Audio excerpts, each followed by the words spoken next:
And going to be talking to Dipti Tate from Cirencester between 2:30 and 3 as well. She's written a book called Good Grief. Always like to support authors in Gloucestershire, and she's in fact got a book signing at Waterstones in Cirencester tonight, and it's a companion to anybody who's kind of had to accept change in their life and loss, and some really sort of positive sides to this book as well, and lots of hypnotherapy in there. So we'll talk to Dipti Tate after 2:30. Love that one. Fairground Attraction on BBC Radio Gloucestershire on DAB, FM, AM, online and perfect. Right, coming up to 2:25. We'll get the latest on the roads in just a moment. Great song from Keane on the way. And as I say, talking to Cirencester author Dipti Tate about her book Good Grief. A sort of fascinating reason behind this book. She's got a book signing in Waterstones. In fact, she used to work for the BBC many moons ago. I was telling me during the interview she got stuck in a lift with Terry Wogan and Pudsey, as you do, for about an hour, which was quite an interesting experience. On BBC 4. I'm Rod Gilbert, music lover, stand-up comedian and radio presenter. Tomorrow as well. More details on that. Now, just the other week we had in the studio Dr. Dawn Harper, of course, GP from Stroud, presenter of Embarrassing Bodies. She was wonderful. In fact, she enjoyed it so much. She said, can she come back in a few weeks? Definitely. But lots of you got in contact about your health, all sorts of questions, and several of you mentioned hypnotherapy and the power of it and how it's helped you. But have you thought how it could help maybe somebody through a testing time like the loss of a loved one? Well, anyway, Dipti Tate is an author from Cirencester. Now, she lost her parents and found the experience, not surprisingly, very difficult, but she's put it all into a positive. She's written this book called Good Grief, a companion to change and loss. And in fact, she's doing a special talk tonight at Waterstones in Cirencester. She popped into the studio a little bit earlier on and told me she's really learned from the experience to help others. It does. So this story is about my journey through grief, and the way I processed my own grief, because both my parents sadly did die. One died in 1998 and the other one died in 2011. So there was a massive chasm in between, but in that time I started writing as my own cathartic vent. So the book that I've written now wasn't really something that I sat down and thought, you know what, I'm going to write a book about grief. It didn't happen like that. It's just that I wrote my grief out of my head, and it just so happened that it structured into a book, which I feel is very, very important and valuable to everybody, because, you know, we all lose people, or, you know, things change significantly in our lives. You know, we go through losses. So grief is something not just we go through when, you know, someone dies. It can also be something like a change in relationship or even moving house, you know, that kind of thing. So I think it's an important subject that we should really start to maybe not morbidly have a fascination about, but maybe start to invite into our lives and explore. Yeah, I think a lot of us are sort of scared of exploring because we don't know what we're going to find. But I think you're absolutely right. Whether it's an animal, whether it's a parent, whether literally grieving a house that you absolutely loved as a child, whatever it is. It's fascinating. How did you get into solution-focused hypnotherapy then?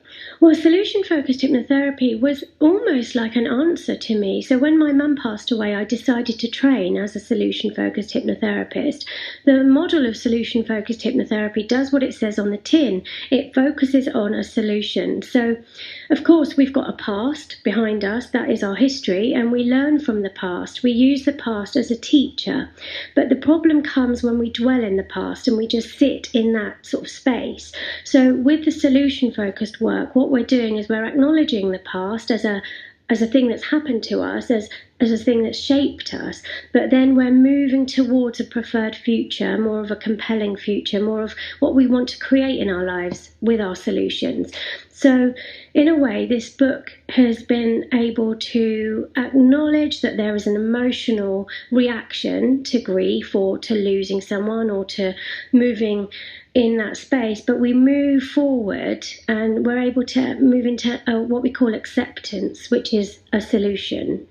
And for you, I mean, have your family and friends really sort of been behind you in this? Because it's something that you've learned, isn't it? Yeah, I mean, my friends and family are all really, really supportive, which is lovely. And, everyone has understood that we all sort of go through our own process. So even though I'm an only child, so, I'm the only one who's lost my parents in that way. I don't have any brothers or sisters to connect with or to share that with. So in a way, I really had to find my own way through it because there wasn't a sister or a brother I could, lean on.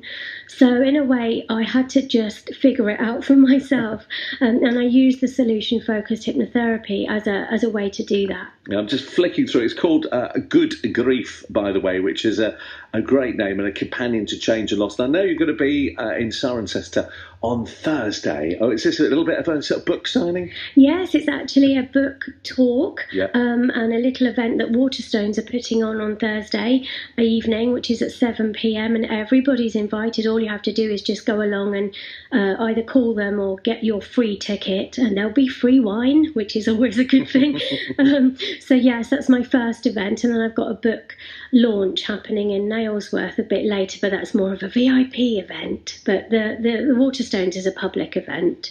And for you, you got the book out. It's been released. No, it was released in March. I mean, do you get feedback from people saying, "Thank goodness, Dipti, you've written this because you've really helped me deal with my loss, whatever it is"? I have had some lovely feedback. Most of the feedback I've got has been very, very. It's been quite the same. People have said, wow, this is something that seems like a complicated subject, but actually you've broken it down and you've moved us into a place where we can understand it a little bit better. So we've got a better relationship with our emotions in that way. And people have said it's really easy to read. It's something that they can pick up and put down, which is really what I wanted. I wanted it to be a companion. It's sort of kind of self-help, isn't it? I've just got to chapter 15, the 3 Ps. So we got positive thought, positive action, positive activity, and you're clearly a positive person. I can sort of work that one out within the last few minutes of meeting you. Thank you. So the 3 Ps are really important. I think if you're in a space of positivity, now I don't mean that to be like a trite space of like, everything's so brilliant and I'm happy and skipping through the daisies. That is really annoying. But it's actually just about recognizing that by definition, the word problem means that there is a solution.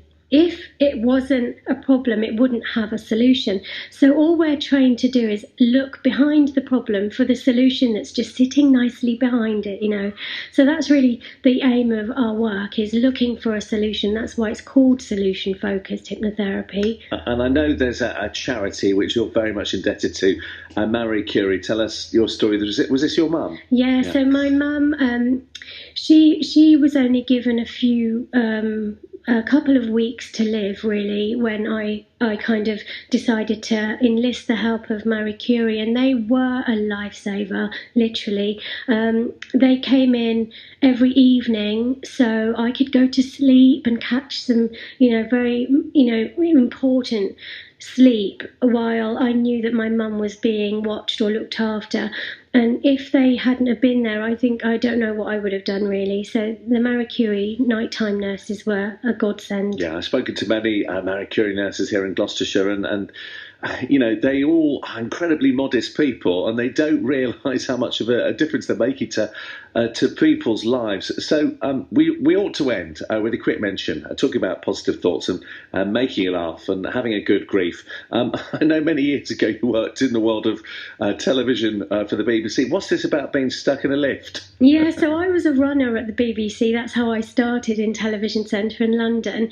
And one day I ran manically into the lift, and as it so happened, it was the day of Children in Need, and I ran in, and Pudsey the Bear and Terry Wogan were in the lift, and so I was so shocked. I then was halfway in and out of the lift. I didn't know whether I should be in there. So my Should bag, I stay or should I go? yeah, exactly. My bag got stuck in the lift door, and so then we were all stuck in the lift for about 45 minutes.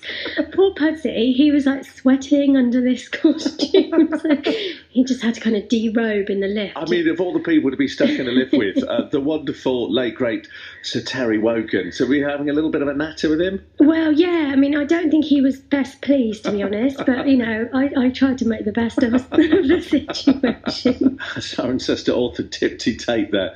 Her book Good Grief is out, a companion to change and loss. She's going to be doing a talk tonight at Waterstones in Cirencester, if you can get along to that. BBC Radio Gloucestershire.